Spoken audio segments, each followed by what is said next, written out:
I know keeping a personal diary is kind of lame, but I'm going to do it anyway. Not that anybody is supposed to be reading this except me.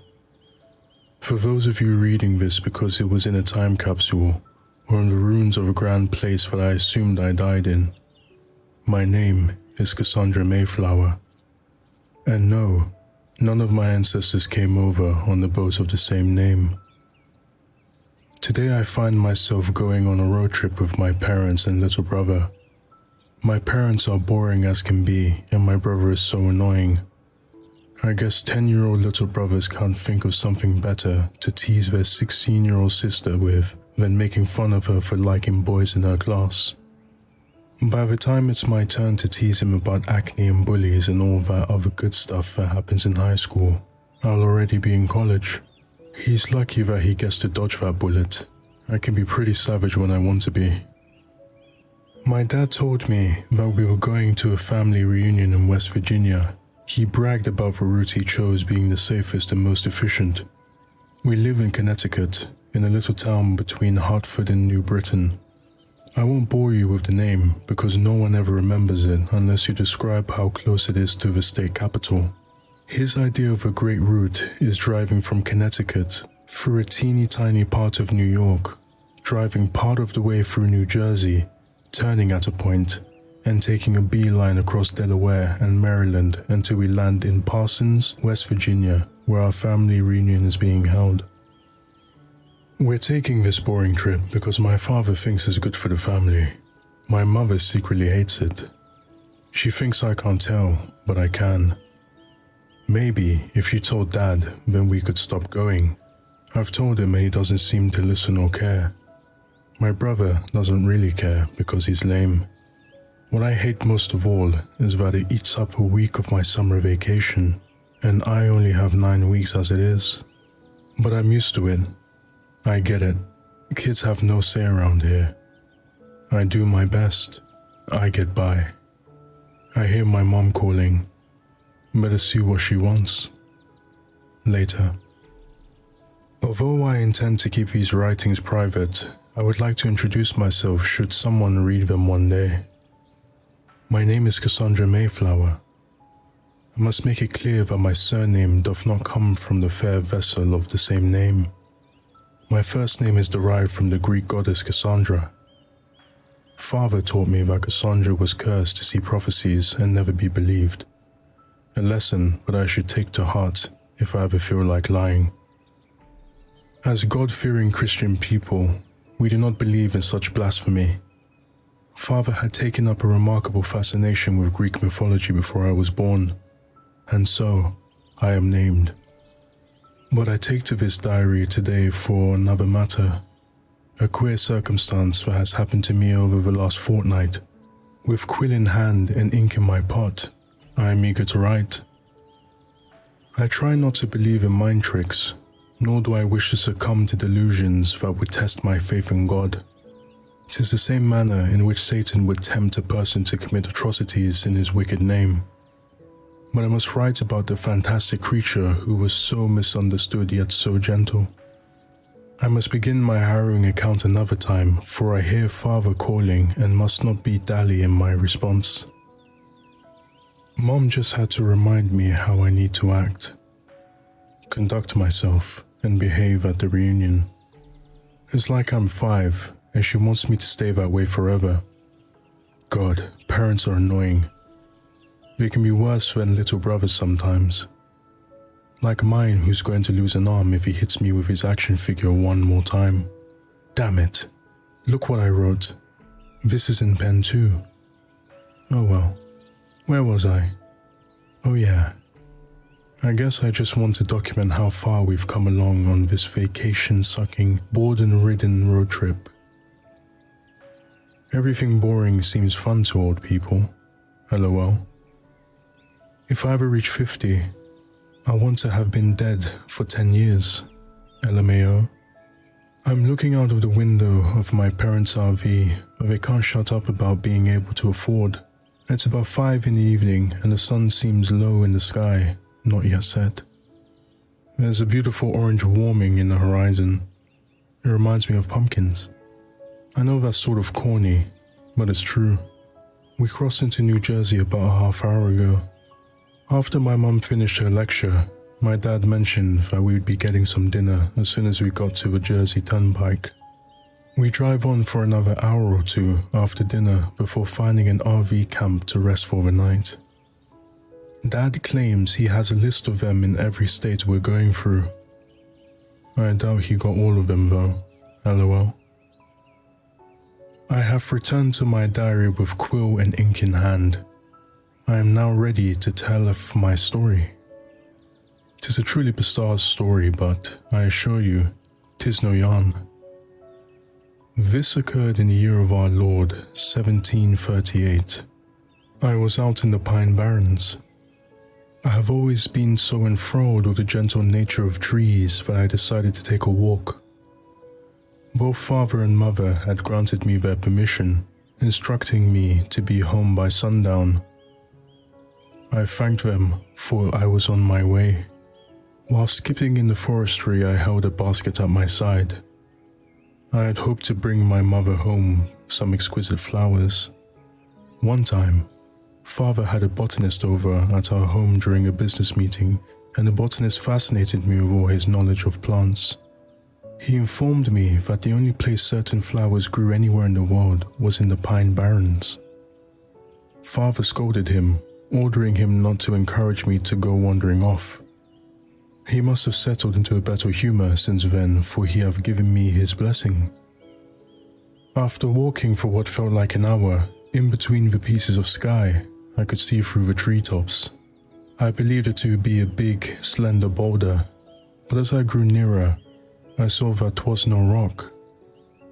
'Twas some manner of creature with the handsome body and hooves of a horse. Its neck appeared to be of a different animal. Father had showed me a picture. There were supposedly none in the colonies. I believe the animal was called either a camel or llama, of which one I was uncertain, but this creature's neck, head and face were all like the camel or llama. Of that I am certain. It had a tail with a sharp point on the end, bearing resemblance to Satan's own. Yet what fascinated me the most was this creature's wings. I had never seen wings on a creature this big in my entire life, and something was different about them. Birds have wings too, but those wings are adorned with feathers. 'Tis from there we get our writing quills. This creature's wings were black as coal on the outside and brown like wood on the inside. Its furry outside bore less hair than a household cat. Inside its wings there were what resembled veins and lines running down.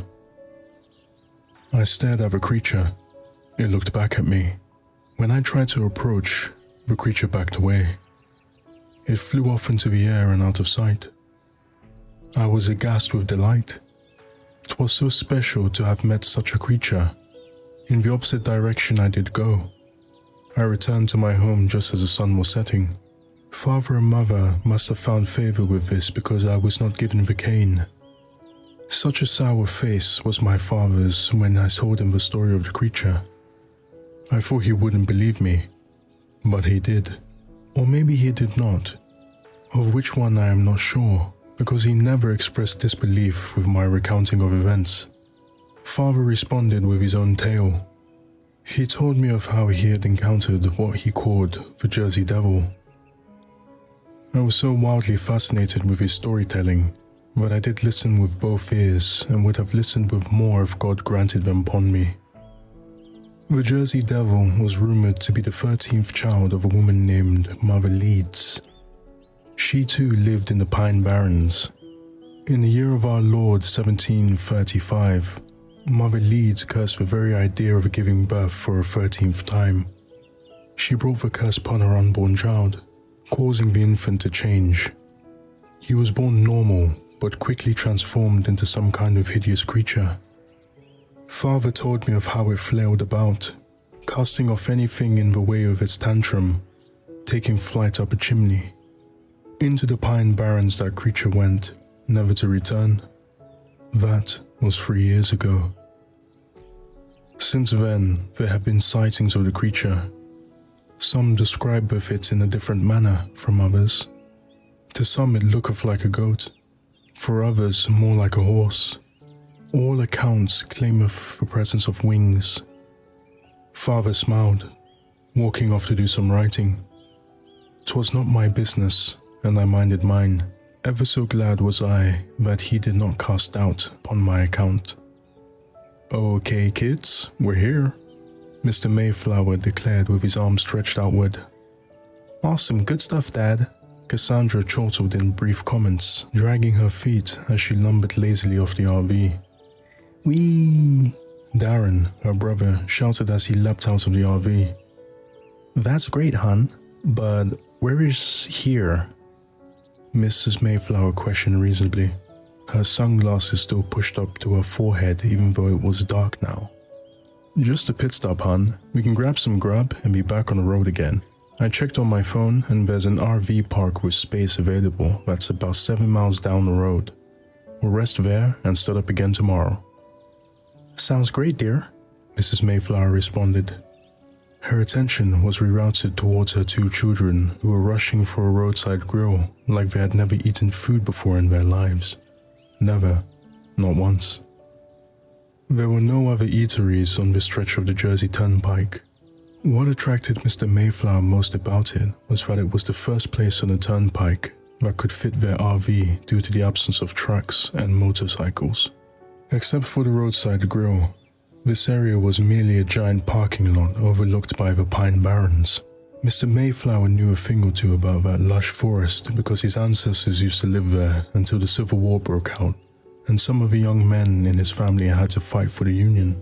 Fascinating family history, for sure, but he knew his daughter would think him uncool and his son was too busy playing with action figures and video games to care. Cassandra and Darren were already second in line before their parents caught up to them. They joined their children as the customer in front of them was taking a numbered mini flag and walking off to find a seat. There were empty benches aplenty in this spacious lot. After their children placed their orders, Mr. and Mrs. Mayflower each picked something. Since everyone wanted cola, Mr. Mayflower requested a pitcher. Once Mr. Mayflower paid and got his receipt, Darren snuck up from behind him and snatched up their family's mini flag. He darted towards an area of empty space at the first table he saw.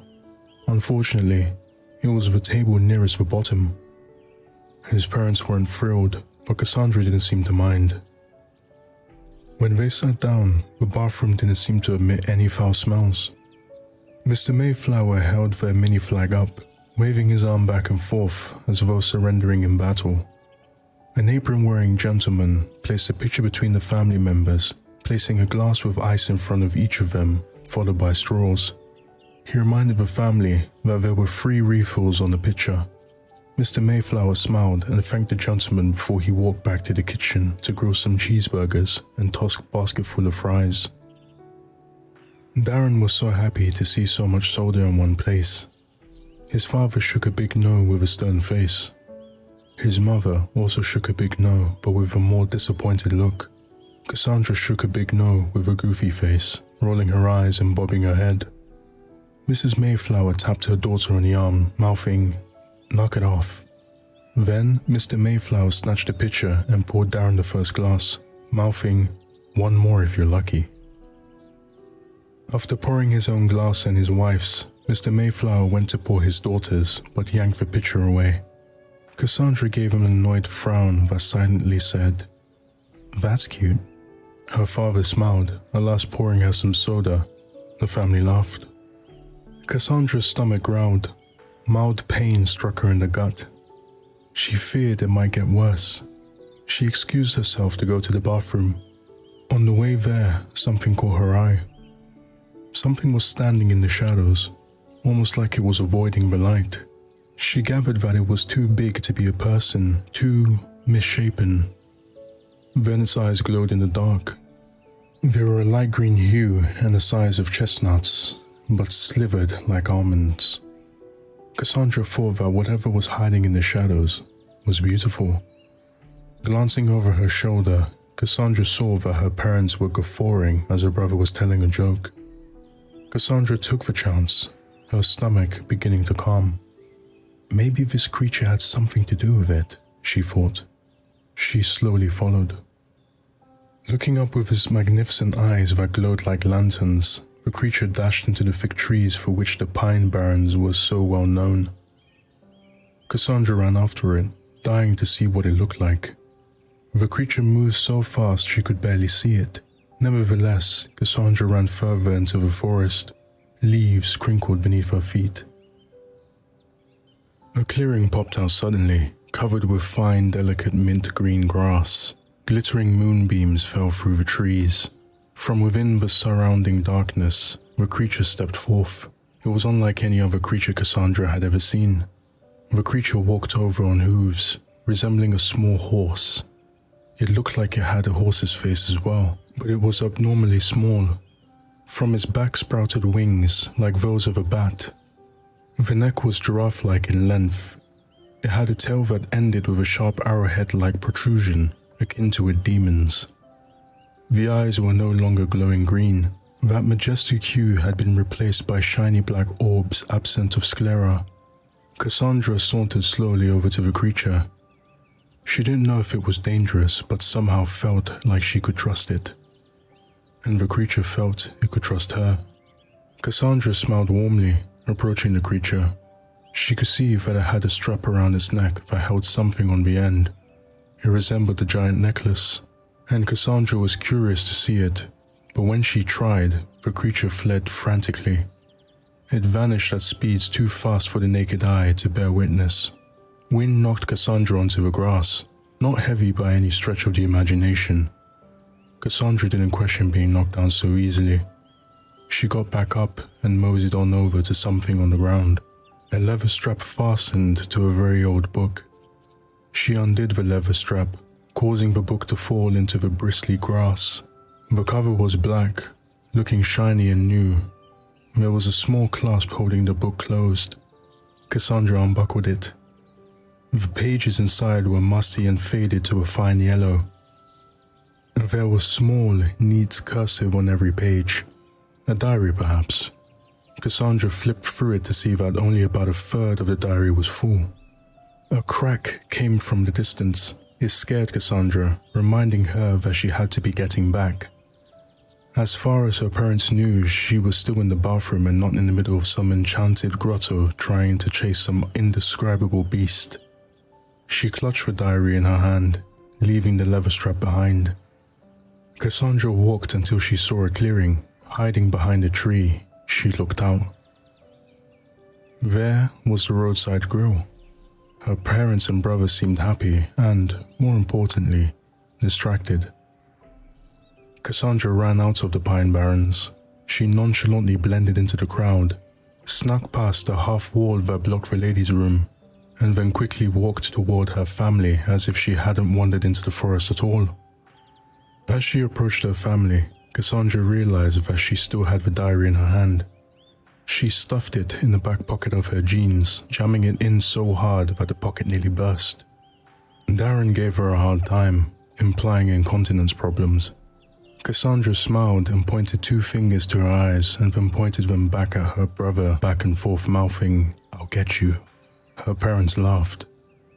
Mrs. Mayflower told her to eat her food before it got cold. It was a large house salad she had ordered, now looking unappetizingly unsatisfying. But Cassandra made no fuss. She began to eat, padding the diary in her back pocket. Between breakfast and lunch, Mr. Mayflower was navigating through the tiny part of Delaware that was on the trip itinerary. Mrs. Mayflower sat in a corner, reading a cooking magazine.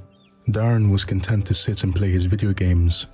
His player was a T-Rex sent forward in time to change history. On this level, the dinosaur was devouring as many Nazis as he could, amassing more points as he went along. Hitler would be the boss at the end of the level. He would be worth the most points. His parents didn't check on which video games he played very often. On this one, his dad did, but considered it educational and let it pass despite its generous use of blood. Content with their leisurely activities, Cassandra had the whole dinner nook to herself. She put her legs up and lounged about, placing one elbow on the dinner table while the other rested on the windowsill. Her light blonde hair glowed in the summer morning's strong sunlight. With her, she had the diary the creature had left behind. Cassandra decided that if her parents asked about where she got the diary, that she would lie and claim she found it in the attic. She would further fib that she was interested in it and thought it would be a good read for a long road trip. Its cover was so beautifully black and so exquisitely smooth that it felt cool to the touch. Something Cassandra noted as she slid her fingers across it.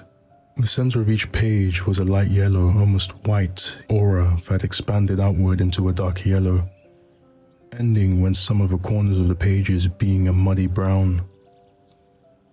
There was no writing on the inside of the cover, but the first entry was dated 1738. This made Cassandra practically jump up. The diary was almost 300 years old. For something so old, it seemed to be in great shape. When she read the first entry of the diary, Cassandra's heart almost skipped a beat. She couldn't believe what she was reading. These were the writings of a young girl who shared the same name as her. Cassandra Mayflower. Right there, written in elegant penmanship, was her name. Cassandra had gone to 3 years of private school and, in that time, she'd learned how to read and write in cursive. This is how she knew what she was reading was accurate. What were the odds? Am I related to this girl? Is she my ancestor? Word was that 11th graders, one of whom she would be in August, were required to do a family history project as part of a deeper focus into American history. If the author of these entries was her ancestor, then this was one heck of a boon to her research. Such an idea was passed back and forth in her mind like the lumpy tuber featured in the game that it was named for, hot potato. Could be a coincidence, but she doubted it. Maybe encountering the creature in the Pine Barrens wasn't by chance. Maybe it was fate. The very idea was posited that the creature was delivering the diary to her. But how would it have known that she was going to be over there? Had it been following her? Cassandra mulled these questions over in her head before deciding that reading the diary of this girl with whom she shared her name would be a good start to solving this mystery. She read the first entry, a little under a page in length, in which the writer introduced herself. When the writer explained that her family name was not related to the ship of the same name, Cassandra chuckled. That was the very same point that she had made in her own diary. Great minds think alike, she supposed. Licking the tip of her finger, a habit she had picked up from her mother, she turned the page. Page corners were dirty and could have been waterlogged for hundreds of years for all she knew. This made her cringe, wishing that she had not licked her finger before turning the page. Germs aside, she carried on reading. After a few boring entries, Cassandra came upon something interesting. The writer told of how she encountered a creature in the Pine Barrens when out on a walk. Her description of the animal varied somewhat from Cassandra's account, but the two seemed similar enough that it was unmistakably the same beast. This other Cassandra Mayflower encountered the same creature that was in the Pine Barrens yesterday. Shuddering with a peculiar realization, Cassandra knew that this was impossible. If it was the same animal, then it had to be at least almost 300 years old. She guessed that it could have been older still. Feeling a bit unnerved, Cassandra continued. She had to know more about the creature, especially if it was part of her family history. Her dad's side anyway. Cassandra read about how the writer's father knew what she was describing. She noted that her family didn't say that he did not believe her, yet at the same time did not acknowledge that this Jersey Devil was real. Cassandra was glad to finally have a name for the creature. She was even gladder that she and this other Cassandra could relate in more ways than one. Her own dad used to do the same thing with the Tooth Fairy, but that was make-believe, and the Jersey Devil was real. She had seen it with her own two eyes, grasping additional proof in her quivering hands. I will not let the words of my father unnerve me, so for I know what I saw. If my father doth cast doubt upon my account, then I must leave him be. He thinketh me as a child, and there is nary a word to say that would discourage him from his opinion. Yet I must go forth, yonder, for perhaps this Jersey devil is no devil at all. 'Tis with much merriment that I declare its eyes were those of a creature's most docile, and I doth wonder if it shall grace me with its presence once more. On the morrow I plan to bring wonderful muffins that mother baketh so well. Till then, adieu. Cassandra thought it was great how the writer had the courage to keep on trying in spite of her father's opinions. It made her want to learn more. But before she did, Cassandra took a quick peek at the rest of her family.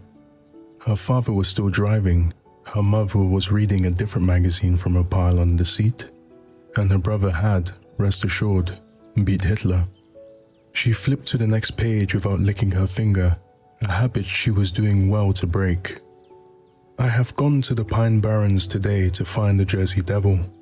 I believe it to be a creature most misunderstood. I wish only to make friends with it and nothing more. I have never seen an animal quite like it, so I am in pursuit to learn more. With mother's muffins tucked into a tiny basket betwixt my arms, I parted from the house and into the lush forest. Mother taught me how to whistle, so whistle I did. 'Twas supposed to lure animals of all kinds, mother learned me. Such a sweet melody from my lips did part that the Jersey Devil came forthwith. I walked up to it. His coat was shinier than the first time we met. I held out a muffin festooned with plump raisins for it to consume, and consume it did. For the Jersey Devil gulped up that muffin with the snout of a horse and the appetite of one of father's prized hounds. I thought of what the harm might be in giving another to the Jersey Devil. Finding none, I held another muffin in my palm. It ate the muffin just as swiftly as the first. I laughed heartily at this, petting it. The Jersey Devil allowed this, so I saw no devil in it after all. Then I recalled that the rest of the muffins were for our neighbors a kilometer down the road as the crow flies. I petted the gentle Jersey Devil upon its snout and skipped away from the forest. It did not take flight from her scene, watching me as I bounced away. I delivered the remaining muffins to our neighbors, the family Smith. Mr. Smith and his two sons simply loved them. Mrs. Smith didn't fancy sweets, so she offered her muffin to me. I thanked her kindly and devoured it, perhaps faster than a Jersey Devil. I walked all the way home, for lunchtime commenced, and for my tutor arrived to give his daily lessons. Till another time, au revoir. Light taps tapped on the brittle, aged paper. Cassandra nodded her head, thinking of how nice that entry was. Maybe bringing the Jersey Devil some food would have coaxed it into letting me pet it, she assumed. Cassandra put down the diary because her parents were having an argument about her mother having to take the wheel and drive. She was only on her fourth magazine in a stack, at least 20 thick, and she didn't feel like it breaking that track record. Her father pulled the RV over at a pit stop which, based on the highway sign, appeared to be in somewhere in Maryland. They had crossed the border when Cassandra was enthralled by the Jersey Devil escapades of someone who was possibly her ancestor.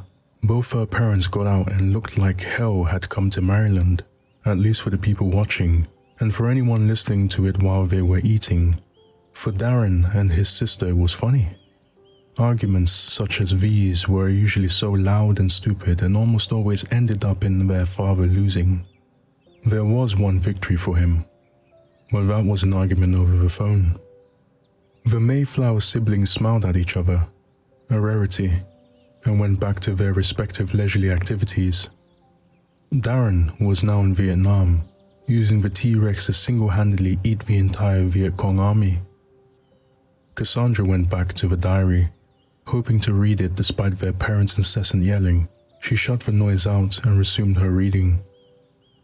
That evening, I discovered information most heinous.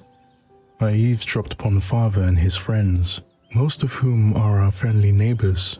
He might have given me the cane if he knew it, but curiosity always tempted me wickedly, so I lent an open ear to the talk. There was word of a creature destroying crops and killing small animals, one that roamed in the Pine Barrens. "'Tis the Jersey Devil," Father declared, believing it to be none other. I suppose Father did believe after all, or he was made a believer. My heart sank at this notion. Surely it couldn't be the same gentle animal that I have seen twice now. Then I procured another earful, now regretting I had. Father conscripted his friends to aid him in the slaying of the Jersey Devil. It was such a profound recruitment that Father almost sounded like King George II himself, at least from what I heard of him. "'Tis not a wise thing that I saith, though I doubt your majesty will ever read these writings."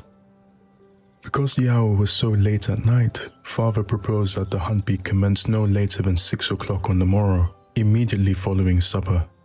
He warned the other men that it would be dark, urging them to bring their lanterns and rifles. We all agreed. I was heartbroken.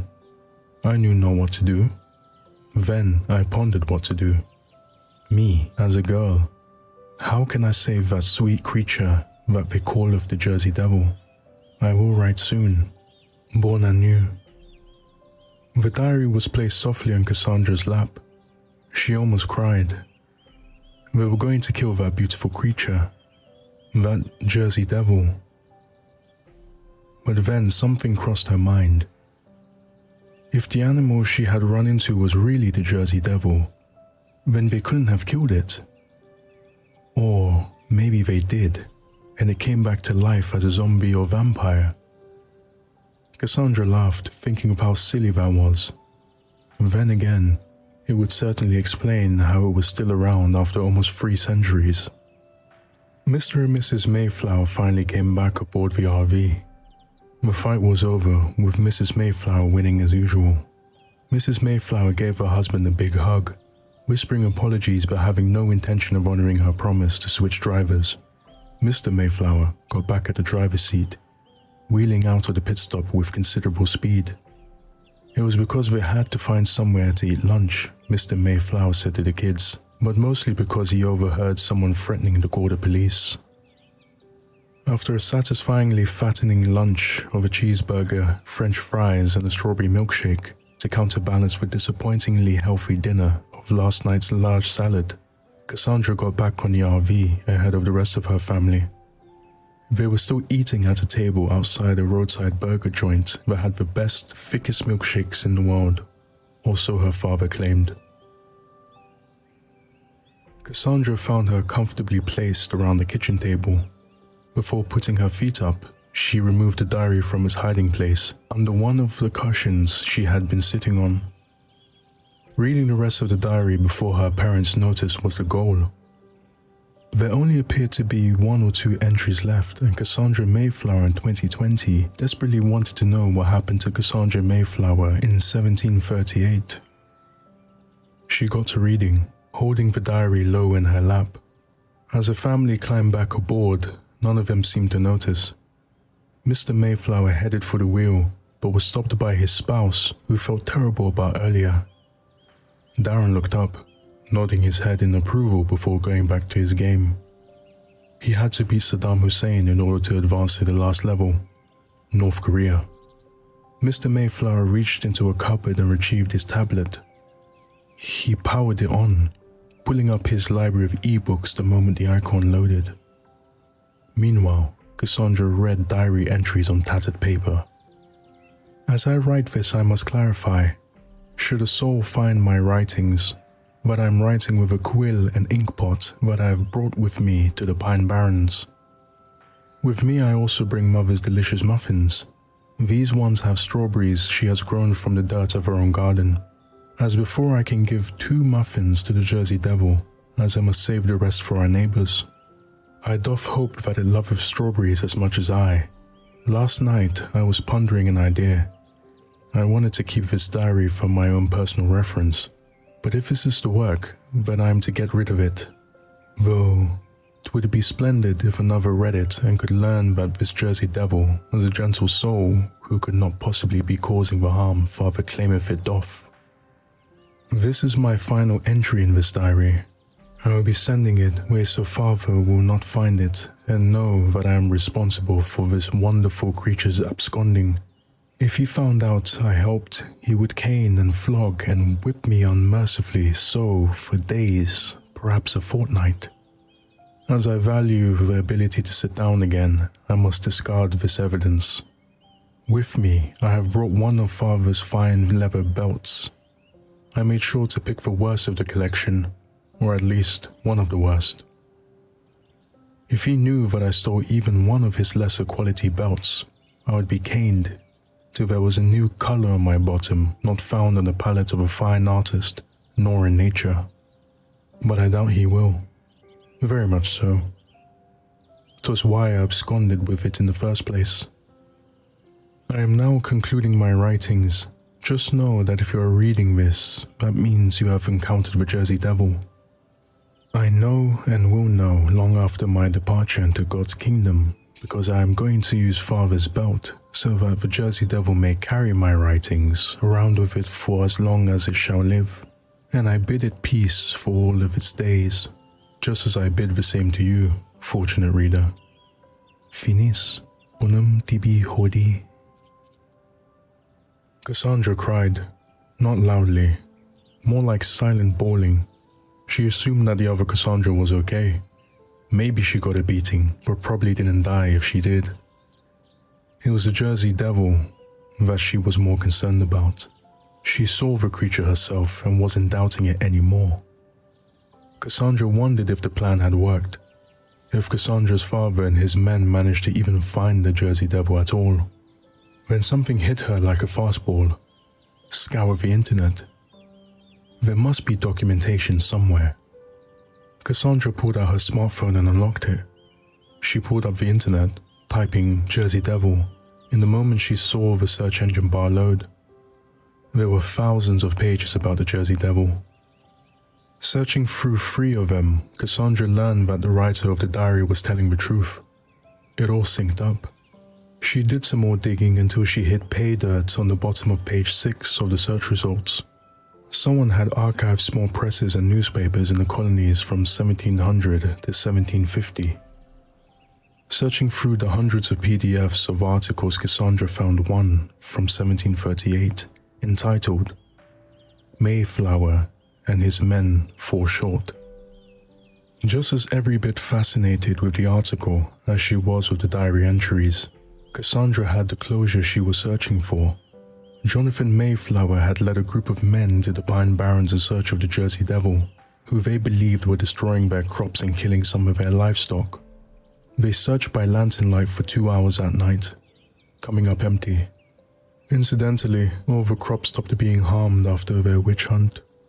Jonathan Mayflower pined to the newspaper that it was a coincidence, that the Jersey Devil was still out there in the Pine Barrens somewhere waiting to cause mischief. It's still out there, all right. It still is, Cassandra thought to herself, closing the diary and looking outward to the sultry summer sun. The big family reunion in West Virginia turned out pretty well. Cousins caught up with cousins and 2 new babies were welcomed into the Mayflower family. Cassandra chatted with a few cousins her age. Some she liked, others she didn't. She opted to leave out the story of the other Cassandra Mayflower from family discussions. A nice barbecue was had, followed by cake. A portrait picture was taken by an aunt who dabbled in photography. 23 people were present, and we all somehow squeezed into the camera shot. Even the photographer aunt who had to sprint next to her son just to make it into the photo on time. Once the goodbyes were given, Cassandra, Darren, and their parents all piled up into the RV. They made some headway in the opposite direction, driving back through West Virginia. It took them a few days, but they were almost home. They made a pit stop on the other side of the Pine Barrens. The name of the town went unlearned by the family, but it looked to be a touristy spot with some great eats. Much better than the roadside grill several miles west on the other side of the forest. A sushi restaurant, a rare sight on their trip, was where they chose to eat lunch. It was located in the place of what used to be one of the original houses built in the early 1700s. Cassandra believed that it might have been the house of one of Jonathan Mayflower's men, maybe even Jonathan himself, due to his proximity to the Pine Barrens. This time, things were different. Cassandra didn't have to sneak off to explore the trees because her parents wanted to visit the tourist attraction and snap some shots. They all went together as a family. Darren had to stay with his parents because he was only 10, but Cassandra could go off by herself. Her parents privileged her a half hour before she'd have to meet them near the entrance. She smiled, thinking that that was plenty of time. On her person, she had a backpack. Typically, she wouldn't need one to explore a forest, but in this case, she needed one because she had some things to hide from her parents. Chief among them was the other Cassandra's diary. Also, inside was her dad's belt. It was neither leather nor nice, but since her father had gotten heavier in middle age, it would do. There was also a roll of masking tape. She still didn't understand how the other Cassandra got the belt latched onto the diary, so she'd have to make do with this. Last but not least was perhaps the most important ingredient, a muffin. She had brought one from a bakery next to the sushi restaurant. Since it liked raisin and strawberry muffins, Cassandra hoped that the Jersey Devil would like a banana nut too. After walking for about 10 minutes, she came to a clearing. It was similar to the other one she had been to, except that there was much less grass and had some lifeless logs lying lazily. Cassandra dumped out all the contents of her backpack. As a firm believer in the 5-second rule, a habit she picked up from her father, she grabbed the banana nut muffin quickly off the ground. She drew her lips together and whistled, something that her mother had taught her how to do, just as the other Cassandra's mother taught her. It wasn't bad, but it wasn't like sweet-sounding music either. She tried her best, holding the muffin in her palm just as she had imagined from the diary. Clacks like those of a horse could be heard nearby. Cassandra stood her ground, still balancing the muffin. Some leaves cracked as a figure slowly sauntered forward. It was the Jersey Devil, looking as young as it did on the day it retreated into the forest with a diary and leather belt around its neck, like it had never grown old. Urban legends often didn't. Cassandra stood still. Her blonde hair swayed in the breeze. The pupils of her eyes overtook her green irises. She was frightened but remained still. Clip-clops filled the air as the Jersey Devil approached her. It used its long snout to bite half the muffin off. After chewing it, the horse-like mouth engulfed the other half. The items from the backpack were still on the ground. Cassandra didn't want to scare it away by holding up her belt or the masking tape, so she went for the diary. If it had the diary around its neck for close to 300 years, it would surely recognize it and not be scared, or so Cassandra hoped. She slowly bent down, clasped the diary in her right hand, and stood back up. The Jersey Devil stood there. When she waved the diary in its face, the Jersey Devil stepped toward her. Not only did it know what the object was, but it wanted to take it. Cassandra was going to help with that. She took her dad's large belt, which the Jersey Devil was unscared of, and the masking tape. Placing the diary on the ground, Cassandra put each end of the belt on top of the diary, making sure that one of them slipped underneath the strap on the front with the buckle on. She prodded the sliver of masking tape to come up, catching it on her finger. Loud stretching sounds came in copious waves. It took a lot of tape to make sure that the belt was stuck to the diary. Done in a loop attached to the diary, the belt was picked up off the ground. Cassandra came toward the Jersey Devil. She smiled and it bucked. She lifted the loop of the belt over the Jersey Devil's head and down its long neck, much in the same way that a lei of flowers is placed on somebody's shoulders. The Jersey Devil accepted the old necklace that was presented to it. Cassandra almost flinched when the Jersey Devil came toward her. It looked at her with kind black eyes and not the ones that glowed in the dark. Cassandra laughed as the Jersey Devil nudged her chin with his snout, licking her chin. It felt like a horse, yet wasn't one. It turned around in the opposite direction, slowly walking into the dark forest until it stole away from sight completely. Remembering that she had to meet the rest of the family at the entrance, Cassandra threw the remaining masking tape into her backpack, thinking that there was at least half the roll left, and that she shouldn't waste it. She headed back, unworried about making it. She had gotten back easily enough the first time. Following a 10-minute walk, Cassandra saw the exit. She could tell because it was a bright light that could only have come from the street outside.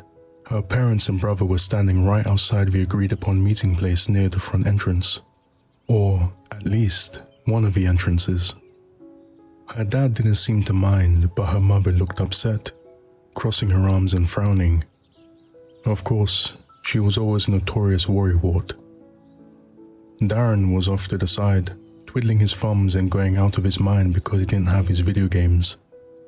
And if he did, it wouldn't matter because he had already beat the final level by swallowing King Jamun whole and saving all of America. Nay, the world. "Where have you been, young lady?" Mrs. Mayflower asked, overly flustered and unnecessarily worried. "In the forest, don't worry. I was only 5 minutes late," Cassandra retorted with a bit of attitude.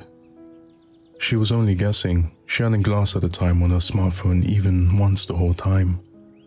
"Try being on time, Missy," Mrs. Mayflower commanded, either proving her daughter to be correct about the estimate of lateness or not bothering to double-check.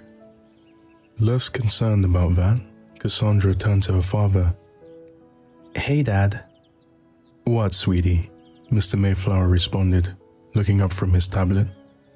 "Who am I named after?" "Well, it's funny you ask. In fact, it has a lot to do with this place. You had an ancestor born in 1720s by the name of